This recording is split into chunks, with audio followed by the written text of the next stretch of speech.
Nah sekarang epidemiolog mengatakan jangan coba-coba dilonggarkan PPKM. Kemudian vaksinasi juga harus dilaksanakan. Kematiannya sudah banyak. Yang terungkap mungkin sekian. Mungkin ada juga yang laporannya telat sehingga jumlahnya tidak sebanyak. Terlaluan kalau masih nggak percaya orang, Pak. Ya iya, kalau saya sih udah banyak ketemu.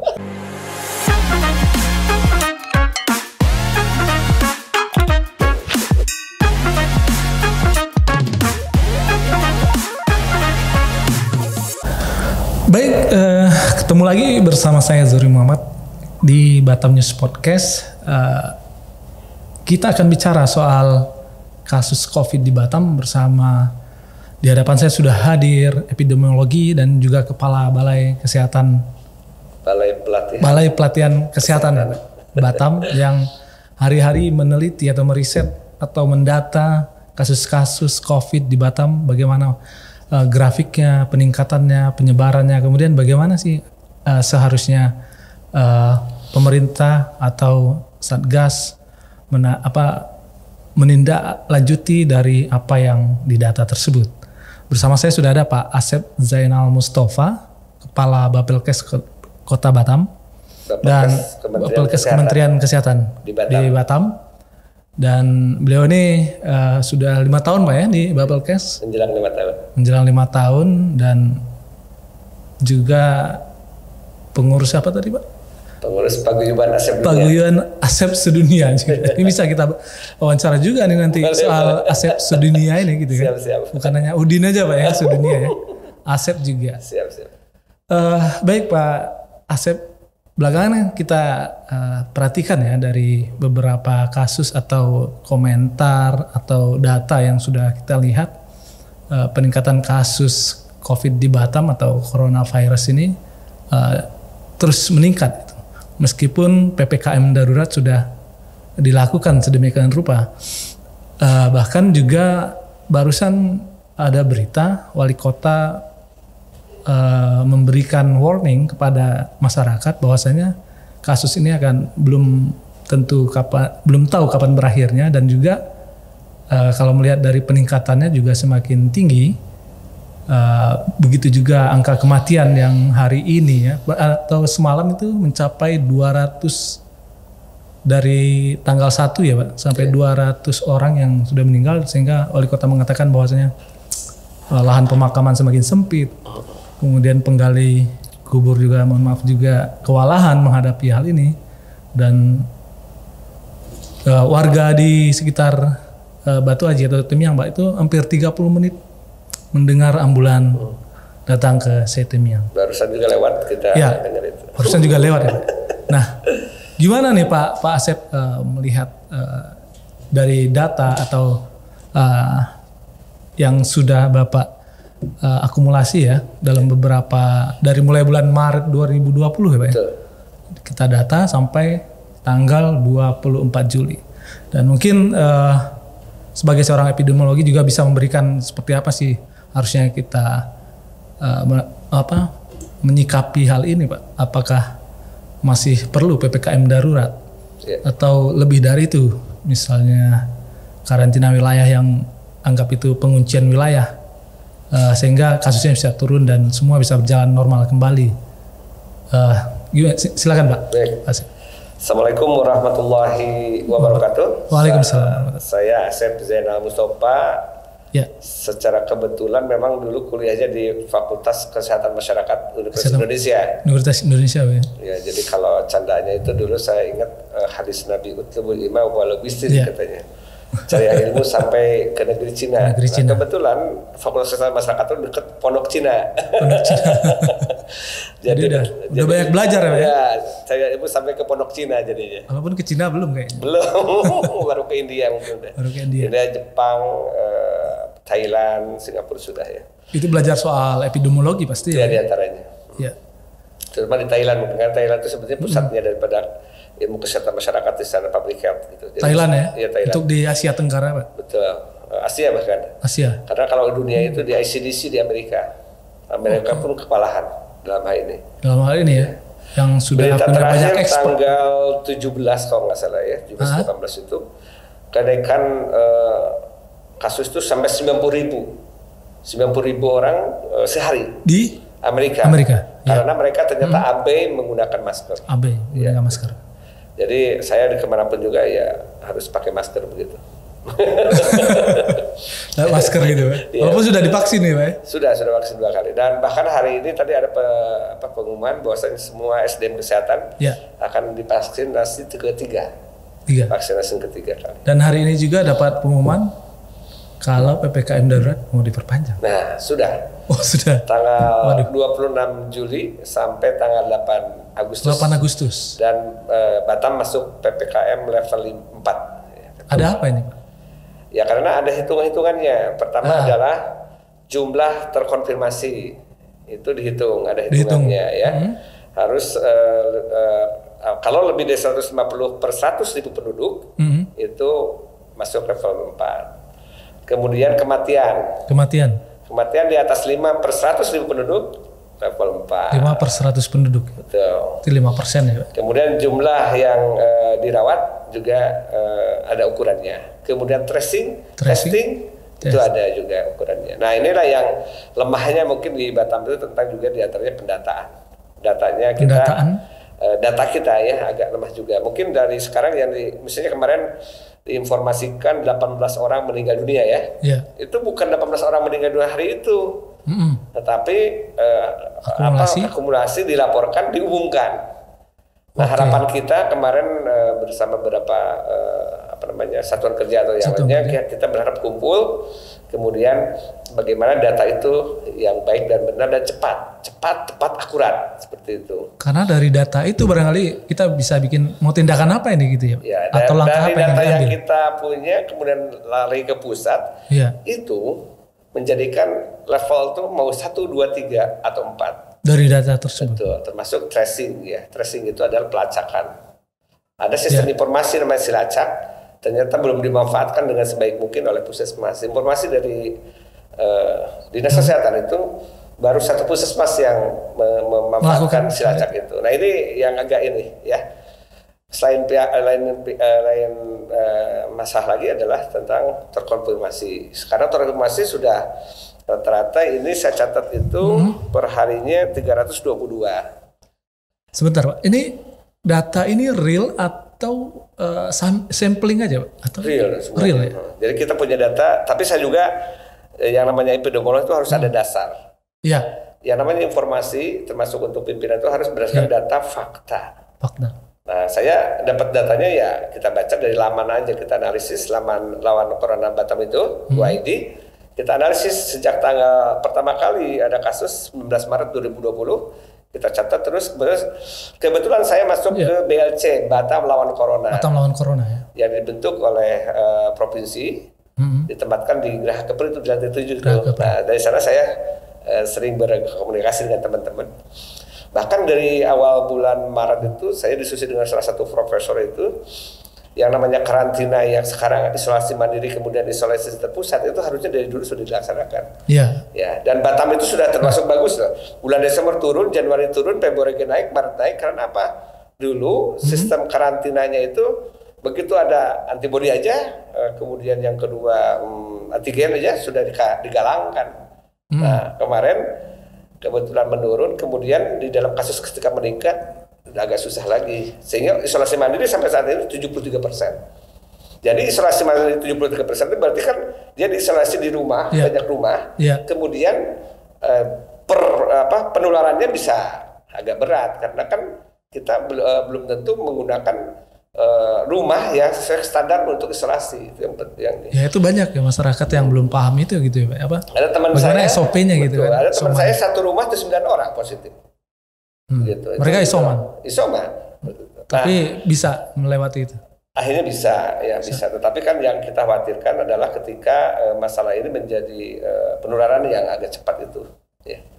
Dan memang kata Pak, ada salah satu sumber media massa mengatakan Wakil Wali Kota sudah menyatakan varian Delta sudah masuk Batam. Tetapi saya juga belum tahu informasi yang jelasnya karena itu ditetapkan oleh Badan Litbang Kesehatan di Jakarta.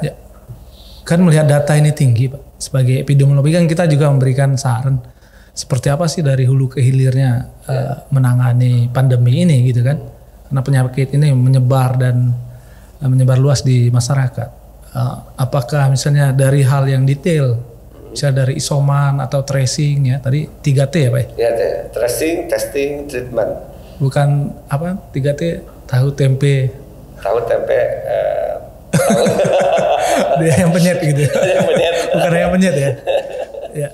Oh, jadi itu harus dilakukan. Jadi gini, dari saya baru dapat gitu. Juga teman-teman tuh Pak Diki Budiman tuh yang sering dimasuk TV itu ya. Kan itu juga epidemiolog, dia kandidat PhD. Tadi sudah share bahwasannya PPKM harusnya tidak dilonggarkan, malah sudah diperketat. Harus diperketat. Nah, kalau memang suatu masalah ya pengetatannya itu dengan melakukan tracing, testing, and treatment. Singapura kemarin sudah menyatakan tracing, testing, dan vaksinasi. Karena treatmentnya udah nggak ada karena udah pada sehat.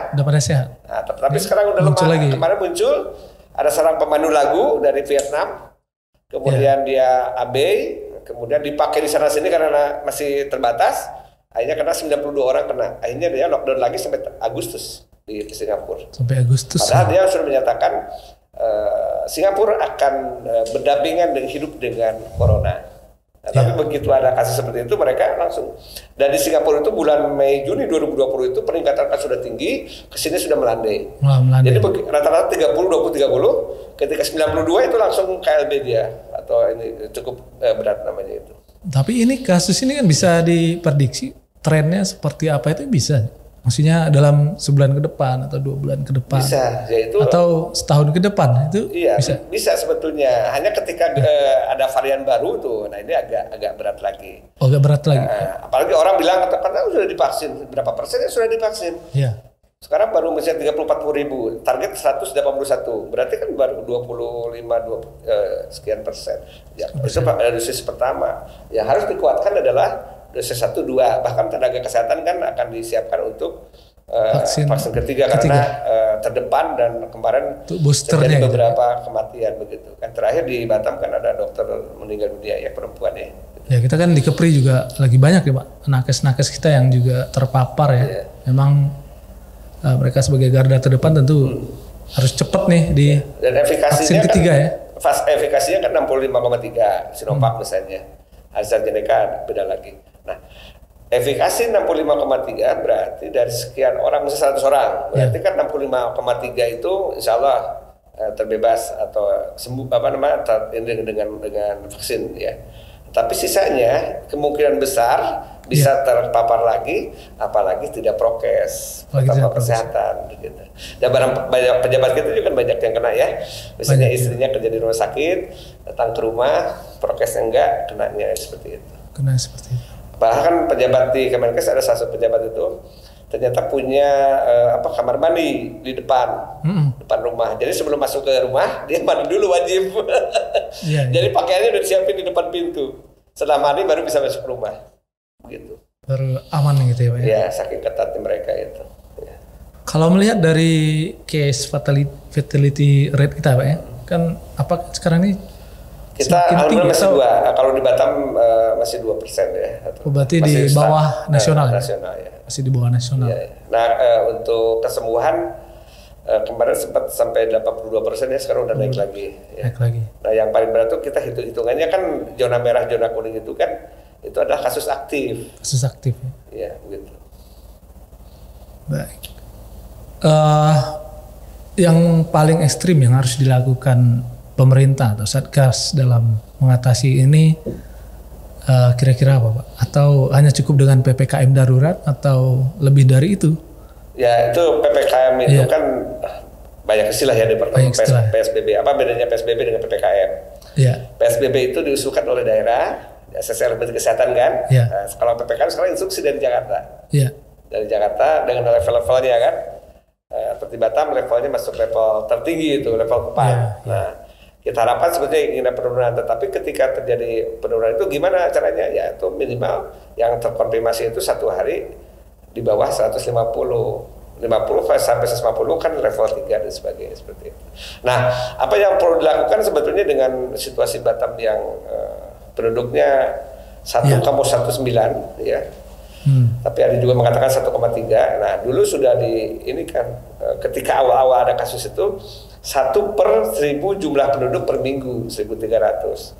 Nah sekarang karena meningkat dan sebagainya, hitungan dari itu sih Mendagri nomor 17, 20, 23 dan mungkin yang baru lagi, Batam harus melakukan testing.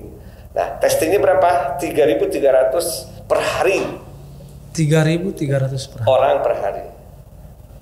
Tapi kan testing itu nggak harus kepada harusnya kan kepada orang yang mungkin ada syarat-syaratnya, ada syarat-syaratnya gitu.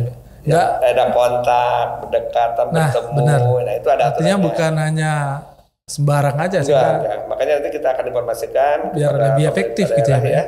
Ada aturan harus testing. Jadi satu orang terkonfirmasi, 15 orang ya, sekitar 15 orang di testing, Pak. Iya. Sehingga ketemulah tanggal 3.000 di Batam 3.300 karena perkiraan per hari itu 200 per orang. Iya. Sekarang berapa? Rata-rata udah 323 betul. Kalau itu dilakukan berapa tadi Pak? Kasusnya bisa naik berapa kira? Bukan kasus naik gitu. Jadi gini, kita bisa menanggulanginya. Memang nanti ada akibat, mungkin nanti ada kasus naik dulu begitu ya.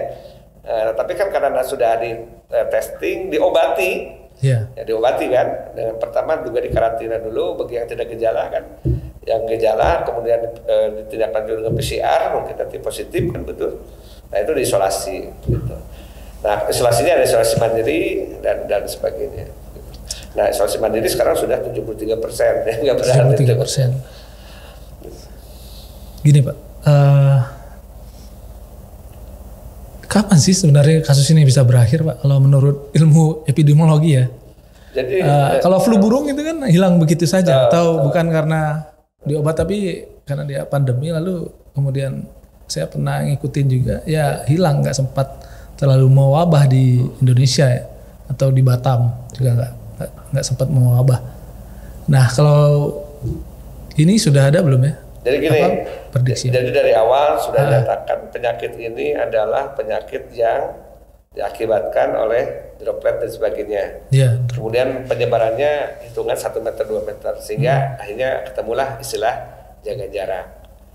Kemudian ketika kita pakai bersentuhan dengan apapun namanya, ternyata pakai tangan, kena tangan, uang dan sebagainya itu bisa menular. Sehingga kita harus cuci tangan pakai sabun. Ya. Kan, gitu.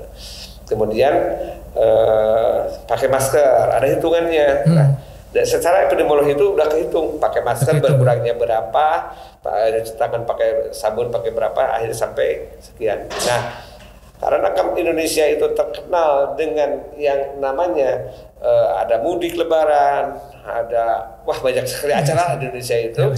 Nah itu ada penularan antar daerah, sehingga kita atur supaya jangan terlalu banyak pergerakan, kemudian juga kerumunan. Nah kerumunan yang terjadi itu banyak terjadi informasi seperti kemarin yang itu ya, yang di Singapura juga ya, itu kan kerumunan karena dia pemandu lagu pasti di karaoke sebagainya kan gitu seperti itu. Nah dengan pengetahuan dan ilmu yang terus dipelajari setiap hari, maka akan ketemulah dalam penanganan ini harus 5M. Kemudian dalam pelaksanaan ini harus 3T seperti itu, tracing, testing, treatment. Dan jangan lupa mungkin iman dan imun seperti itu.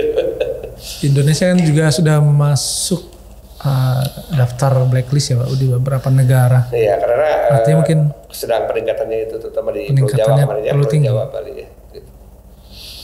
Bapak optimis nggak ini bisa berkurang? Ya kita harus percaya kepada Allah kan. Setiap Allah menurunkan penyakit pasti ada obatnya seperti itu. Ini penyakit atau cobaan atau apa ya?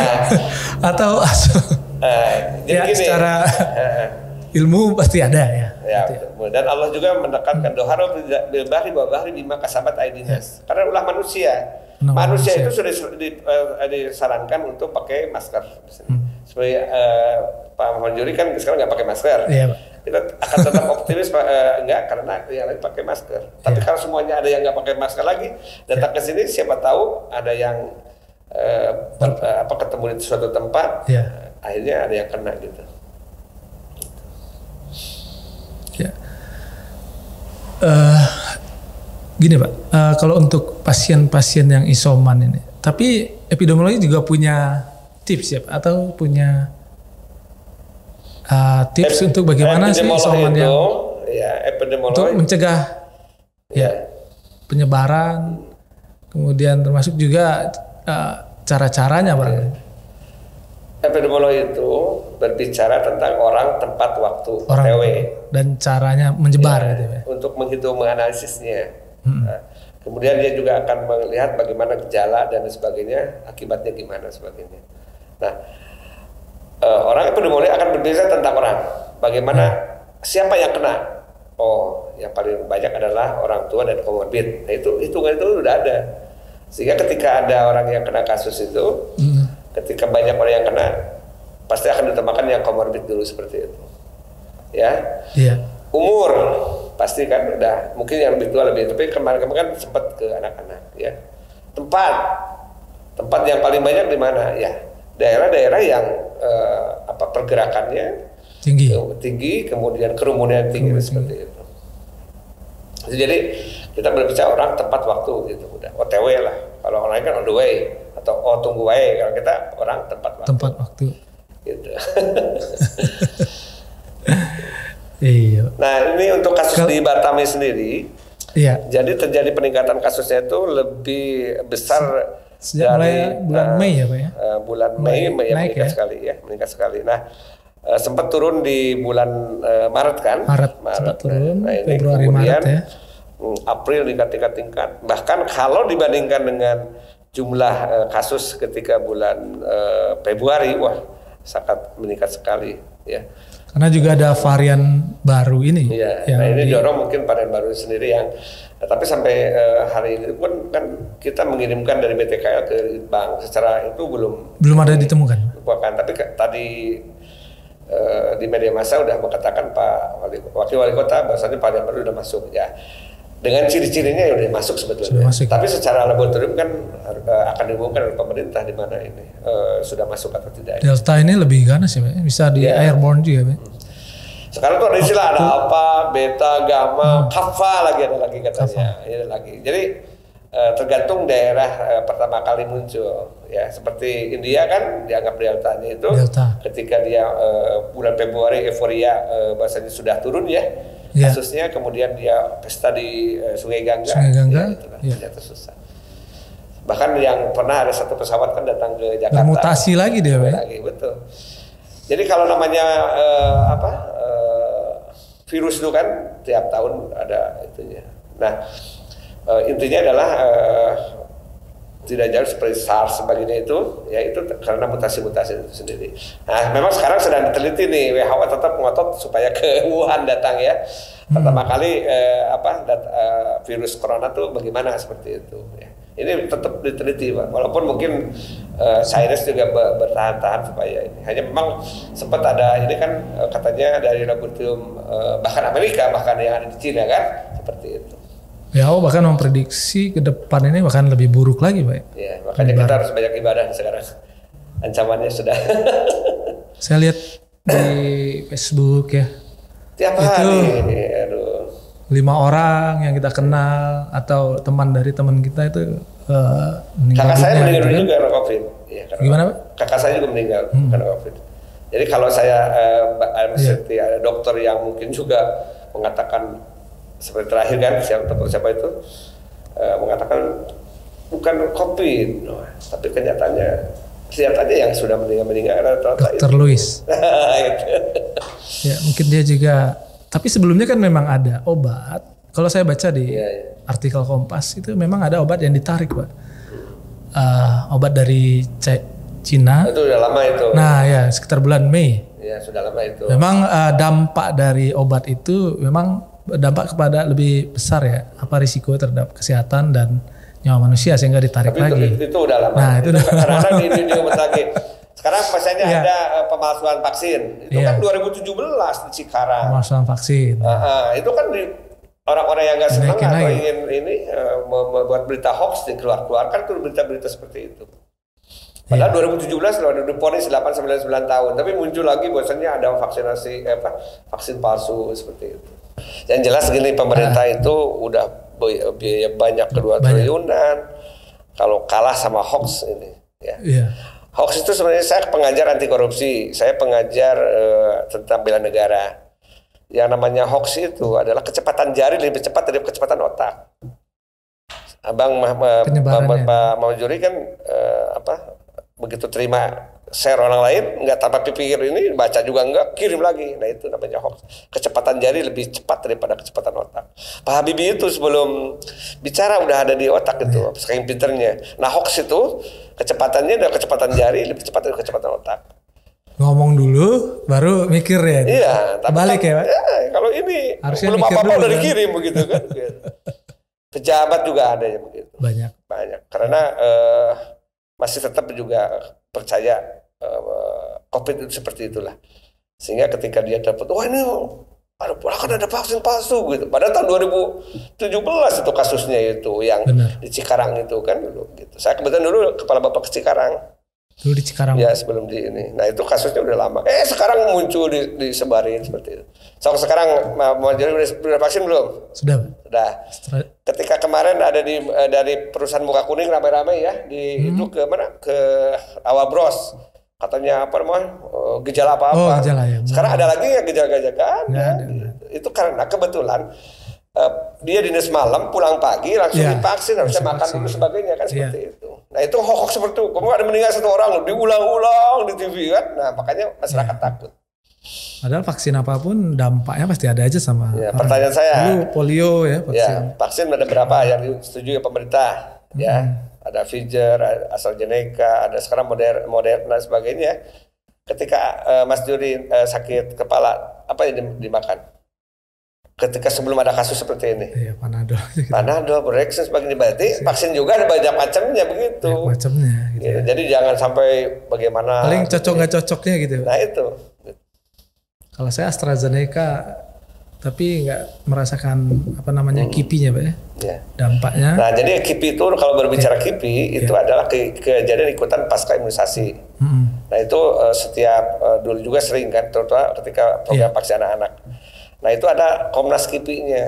Nah ketika KIPI berat langsung kirim ke Komnas KIPI, langsung dia turun terjun untuk mengamati apakah akibat daripada pemberian vaksin atau bukan seperti itu.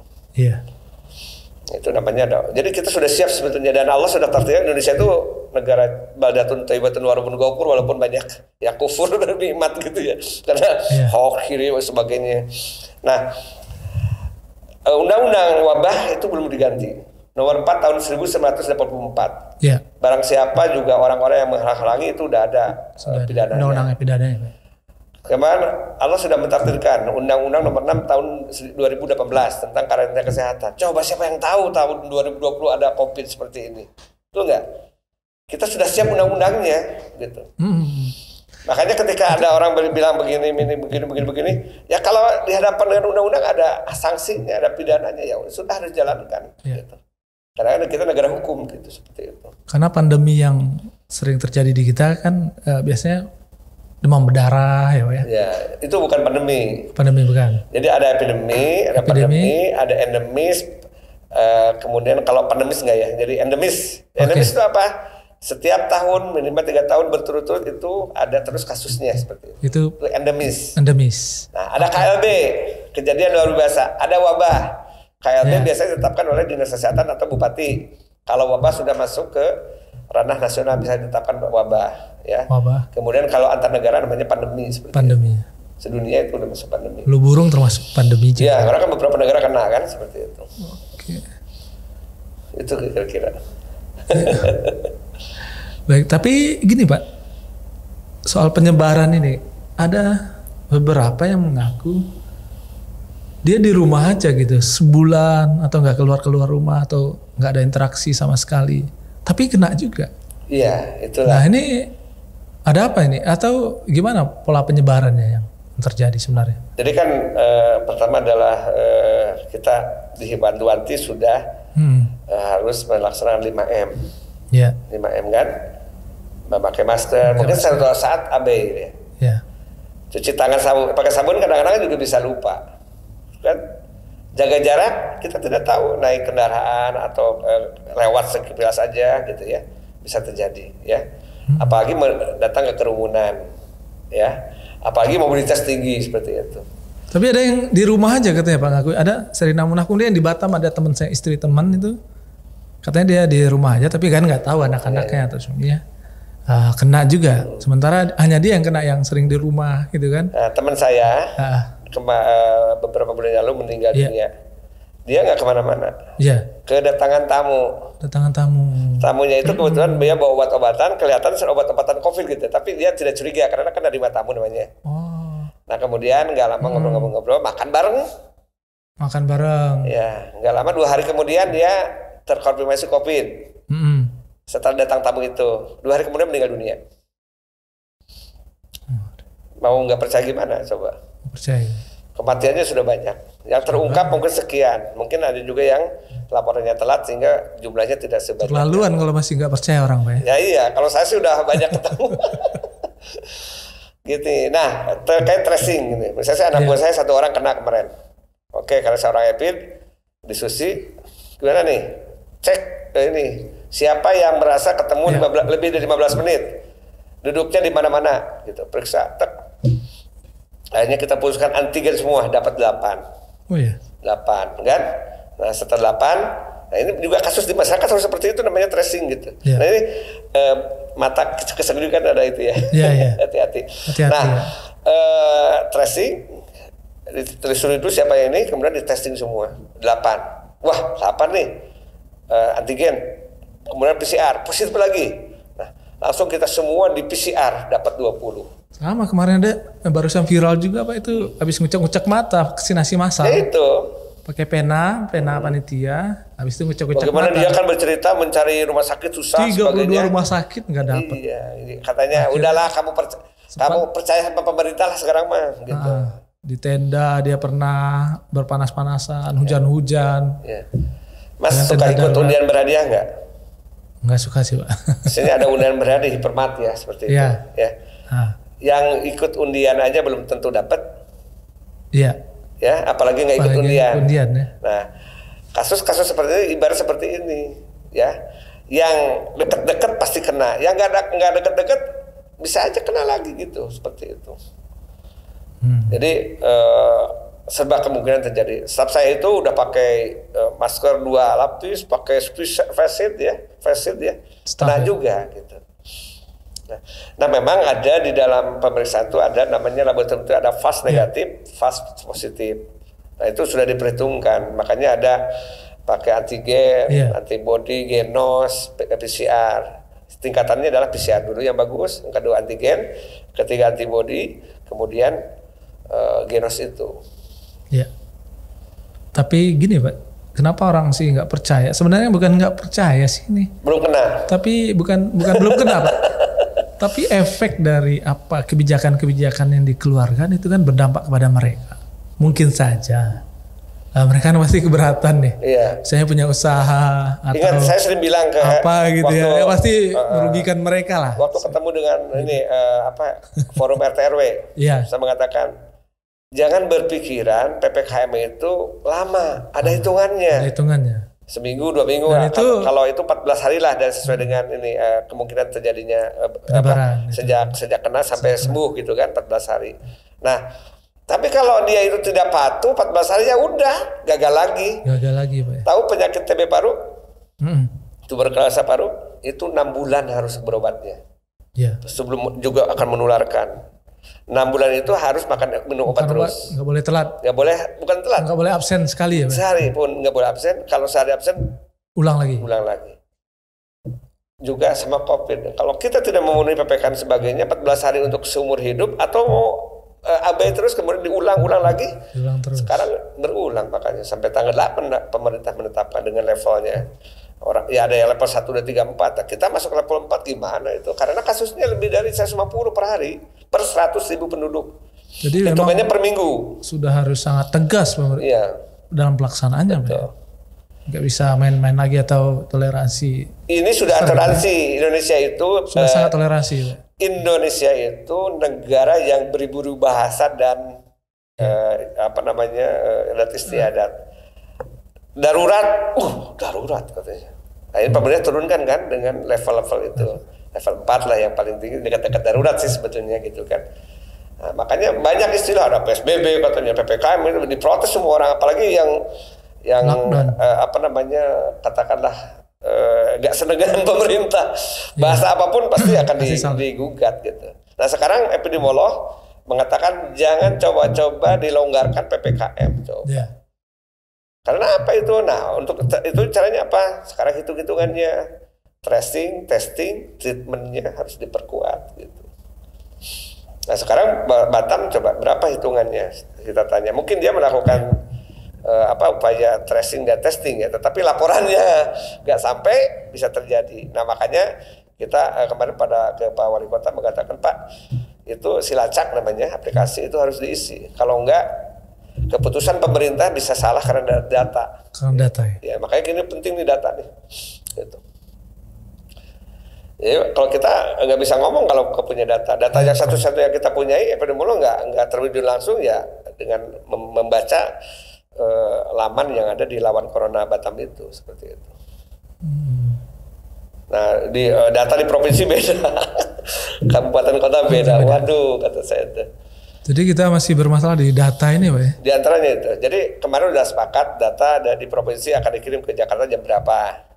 Kemudian dari kota kabupaten jam berapa. Nah ini sudah agak nyambung nih, udah nyambung lah, alhamdulillah sejak beberapa bulan terakhir ini atau minggu terakhir ini. Nah kesimpulannya Jakarta kan udah ketahuan hasilnya gimana. Nah jadi ada parameter-parameter yang mau tidak mau karena sudah dikaji oleh para ahli. Kan nggak mungkin lah pemerintah nggak punya ahli lah gitu kan. Gitu. Nah di sana ada parameternya ya. Saya buka di sini, ada di sini. Jadi parameternya itu jelas. Jadi jumlah terkonfirmasi kalau level 4 itu rata-rata pasti di atas 150 ya. Gitu. Nah, saya lapor nih karena saya juga diminta oleh Satgas Covid provinsi, yaitu di antara Pak Cecep ini. Sampai dilingkari. Kenapa?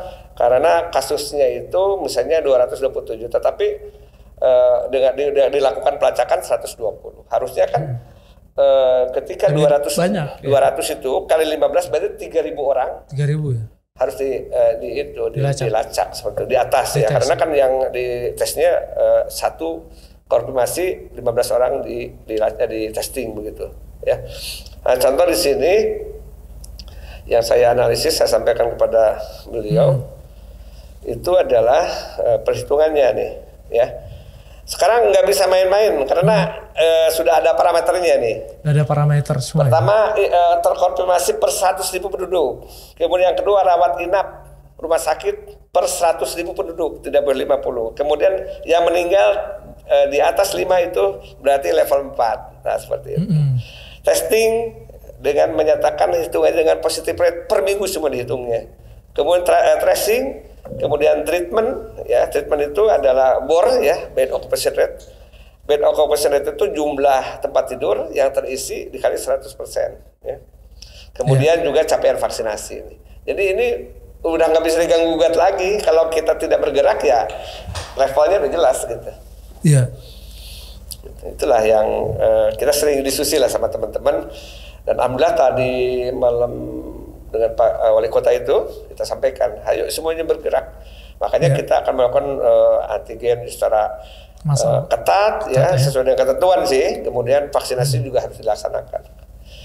Ya itulah ya mungkin yang berulang-ulang disampaikan, tetapi akhirnya ternyata ini. Nah sekarang begini, di Batam itu sudah mulai luntur, misalnya cuci tangan pakai sabun di tiap tempat. Misal di minimarket apa itu tetap harus wajib dulu nih. Nah ada yang tidak, bahkan saya masuk ada yang nggak pakai masker. Penjaganya aja toko itu nggak pakai masker. Kenapa nggak pakai masker? Aduh Pak, lipstik katanya. Lipstik diurus. Saya Satgas Covid sampai sama begini nih. Satgas Covid saya. Kalau nggak disampaikan kamu ditutup sampai begitu saya. Anak buah saya kena COVID, Pak, udah aja isolasi mandiri. Apa isolasi mandiri? Itu Pak, burung yang mengurus burung atau nyawa kamu seperti itu. Itu yang kadang-kadang ya kalau ketemu saya candain aja, gimana burungnya gitu. Sekarang gitu seperti itu. Ada burung. Iya. Aduh. memang berat nih. Berat, ya? Beratnya dalam artian tetap kita harus optimis. Kita kan istilah start small, think big ya. Mulai dari yang kecil kepada yang besar. Kecil kan? Kecil. Sekarang misalnya PPKM di kantor saya itu kalau nggak ada satu orang yang masih isolasi kan, tetap harus ada yang bertugas kan. Kalau nggak 100% harus work from home kan. Tapi harus ada ukuran juga kan. Kata Pak SK udah edaran Pak Wali Kota, work from home itu bukan juga libur. Ada pekerjaan yang bisa diselesaikan di rumah seperti itu. Tapi kebanyakan libur ya. Ya itulah. Tapi alhamdulillah kan pemerintahan kan tetap jalan ya. Tetap jalan. Dan ini ada hikmahnya Pak. Di dalam pelatihan itu saya waktu 2019 ngambil di Klaten gua namanya. Sekarang namanya pelatihan kepemimpinan nasional kedua. Yang terjadi itu apa? Pelatihan itu sudah mulai ke arah revolusi industri 4.0. Yeah. Jadi pelatihan yang biasa 100% tatap muka sekarang bisa pakai daring. 10% itu tatap mukanya.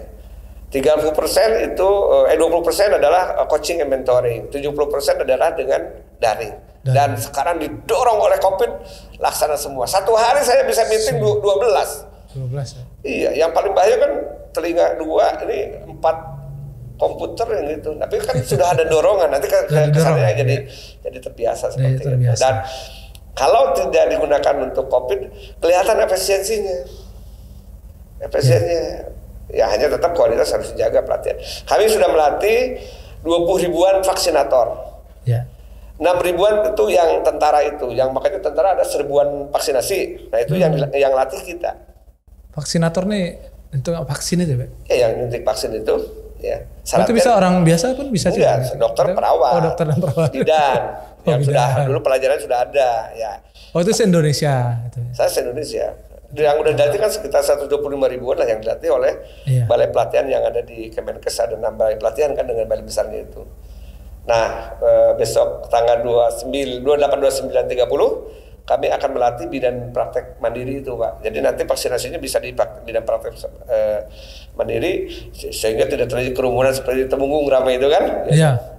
Itu justru kan jadi kerumunan. Iya seperti itu. Sangat disayangkan juga Pak. Sedangkan tapi kan orang yang udah antri aja bisa kena. Tapi kita menganggap ada positifnya apa? Orang sekarang tidak kena hoak lagi dan menganggap kebutuhan vaksinasi itu. Itu positifnya di lain walaupun mungkin terjadi miss dalam pelaksanaannya. Ya gimana nggak ngejar vaksin Pak? Ini mau ngurus KTP? Iya itu harus pakai Pak ini sertifikat vaksin. Ya itulah. Pas mau vaksin diminta KTP Pak. Pas mau ngurus KTP diminta surat vaksin. Ya kan bingung. Karena administrasi. Akhirnya pada bingung. Administrasi kependudukan kita kadang-kadang dianggap tidak ini. Tidak perlu. Begitu ada keperluan baru terasa. Telur dulu atau ayam dulu. Iya. Seperti itu. Nah inilah yang mungkin kita harus ada pencerahan kepada masyarakat ya. Saya sebagai aparatur pemerintah juga ya, walaupun saya juga epidemiolog juga dalam artian epidemiolog terpaksa juga Pak. Karena kebetulan di belakangnya epidemiologi gitu, saya magister epidemiologi kan. Sudah lama nggak belajar lagi. Kemudian Batam perlu juga harus bisa mengkaji ya saya terjun lagi gitu. Karena saya sebagai tupoksinya kita punya berapa epidemiolog di Batam cukup banyak juga, tapi mungkin pergerakan dalam kajiannya agak perlu didorong gitu ya. Masih malu-malu kucing gitu. Iya. Pasif gitu Pak ya. Bahkan seperti ini kita juga mengharapkan. Harusnya ini kan kerjaan epidemiolog, memetakan segala macam dan menentukan cara. Betul, bersama-sama duduk dan kita maunya ada tim epidemiologi kabupaten. Yeah. Kalau dulu ada program atau proyek ICDC ya yang dari Jakarta dari Amerika itu. Nah itu apa namanya District Epidemiology Surveillance Team. Jadi ada tim. Ada komunitasnya, ada timnya gitu. Tapi kita punya Persatuan Ahli Epidemiologi di Kepri ada. Tapi masih malu-malu kucing untuk berbicara ini seperti itu. Ya kalau saya kan masuk Satgas ya, harus ngasih masukan kan seperti itu. Baik Pak.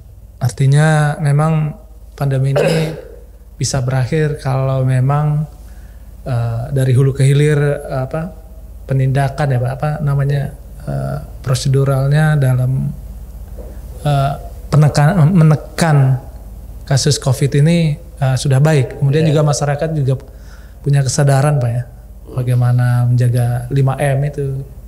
Kemudian juga ini ya. Contoh perilaku yang ini gimana nggak terjadi penularan. Dia pulang dari Jakarta, saya jemput istri saya. Saya lihat itu yang pakai kerudung, yang pakai cadar pun buka ini, cium cipika-cipiki. Karena dengan suaminya kan, ya itu cipika-cipiki itulah ya ini bagus. Tapi kalau turun di bandara, dari pesawat ya udah. Tahu melengket di mana gitu ya? Nah seperti itu. Musuhnya nggak kelihatan gitu. Enggak sebetulnya, bukan sepele juga ya. Sudah jelas ada protokol kesehatannya, itu aja digunakan. Yang kata Bapak tadi, itu kan kasus juga. Yang pakai masker, juga kena, apalagi enggak. Sekarang gini, vaksinasi ada efikasinya ya. Contoh misalnya Sinovac, ya. Itu kan di 65,3%. Berarti dari 100 kemungkinan besar 34,7 masih kena, ya. Apalagi nggak divaksin seperti itu.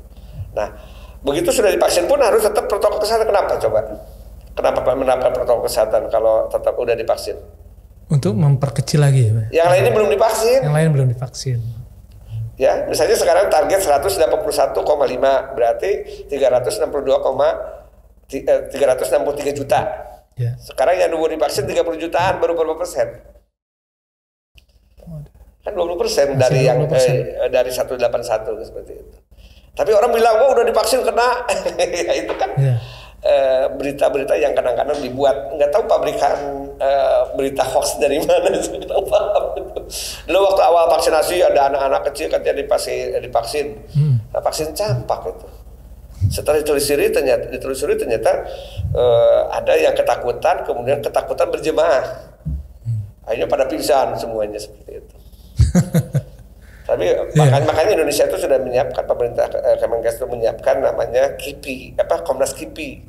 Karena pasti sudah ada kejadian ikutan pasca imunisasi seperti itu. Kita mungkin ini Pak sulit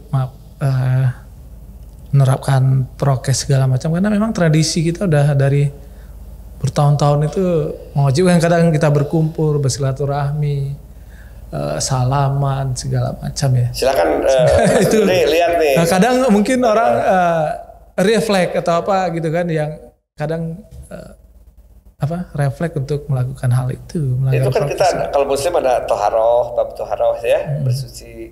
Kemudian, tapi kenyataannya pesantren-pesantren kita air aja nggak bagus, kuning, lengket. Kemudian ada tempat sakit, seperti itu. Benar. Jadi ya kita tetap Allah masih sayang kita ya. Jadi penyebarannya juga menjadi cerminan buat kita semua gitu kan. Pesantren pun pernah ada kejadian banyak sekali gitu kan yang kena seperti itu. Ya. Nah kalau tidak kena ya pertama Allah sayang sama kita, yang kedua mungkin penerapan kesehatan sudah ada beberapa yang sudah berjaga-jaga juga. Bukan berarti kita sendiri yang yang abai, tapi mungkin yang baik Pak, pesan ini ya Pak, mungkin ada pesan-pesan. Ya pertama adalah kenyataannya adalah dari segi epidemiologi dapat diketahui secara statistik, pertama kita melihat kasus di Kota Batam itu masih meningkat. Masih meningkat ya. Walaupun hari ini alhamdulillah informasinya ya, itu 5 orang meninggal, sekitar 200-an kasusnya 270-an itu dilaporkan ada. Masih alhamdulillah Pak ya. Iya. Kemarin 400-an kan Pak. Iya.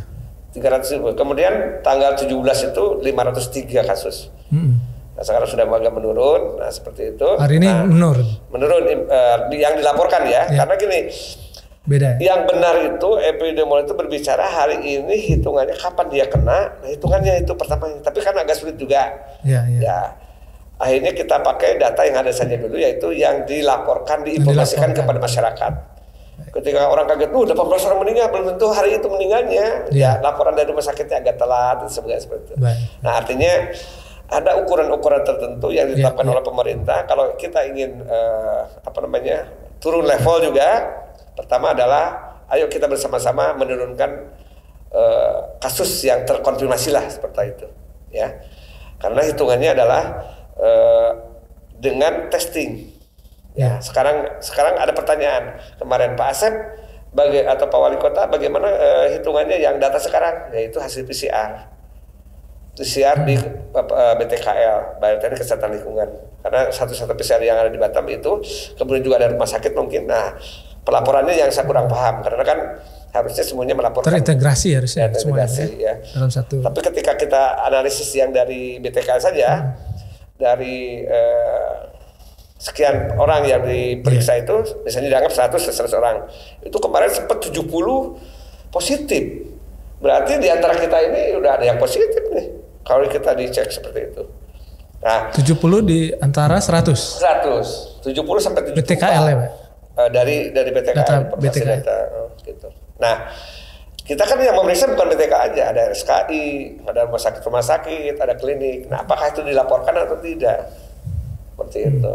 Ya, nah, artinya begini, kita sekarang dalam eranya pandemi, semua negara juga kena. Pokoknya kita harus bersama-sama pemerintah, apa yang diperintahkan oleh pemerintah kita ikuti. Ya, termasuk Kota Batam ini ditetapkan level 4 karena ada parameternya. Jumlah terkonfirmasi, jumlah tempat tidur, bor, kemudian kematian, testing, tracing, vaksinasi. Baik. Kalau parameter itu diikuti, ya insya Allah levelnya menurun. Untuk jadi level 3 itu di bawah 150.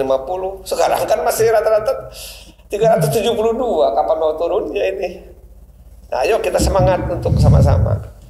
Nah, sampai kami sudah diskusi dengan orang pusat, kalau memang tidak punya antigen sebagainya, kita survei ILI namanya. ILI itu adalah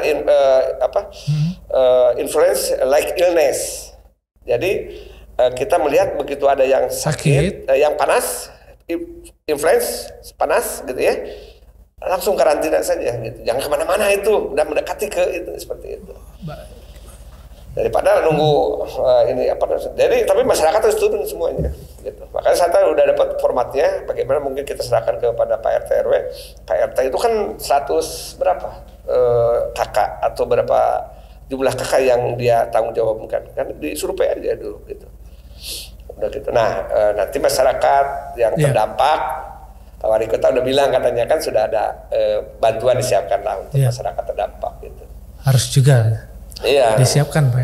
Gitu. Terutama kan udah banyak yang jerit juga nih. Iya, terutama kan yang positif, kemudian dia makan dari mana, biasa dia bekerja kan. Nah, itu yang akan diutamakan oleh ini. Yang kedua vaksinasi. Vaksinasi, alhamdulillah kemarin waktu diskusi dengan Pak Wali Kota dengan RT RW, semua orang yang mau bekerja diutamakan itu. Karena dia akan tulang punggung juga pemerintah daerah supaya mereka bekerja, mau ke Singapura kemana-kemana misalnya ya, atau ke Jakarta ya, itu kebutuhan vaksinasinya untuk bekerja diutamakan seperti itu. Ya, mudah-mudahan vaksin. Karena kalau nggak divaksinasi dia kan nggak kerja jadinya, kan kasihan juga. Jadi diutamakan seperti itu. Cuma vaksin yang nggak ada. Nah sekarang udah datang lagi kan? Udah datang lagi. Ya kan nggak bisa gampang buat vaksinasi itu. Iya. Nggak bisa cepat juga sekaligus. Iya. Itu juga karena keberanian Unpad sama Bio Farma aja Sinovac diambil kan. Kalau nggak kapan tahun depan katanya kita baru bisa produksi ya gitu. Nah itu jadi kita tuh tetap harus berpandangan positif terhadap pemerintah. Siapa lagi yang ini?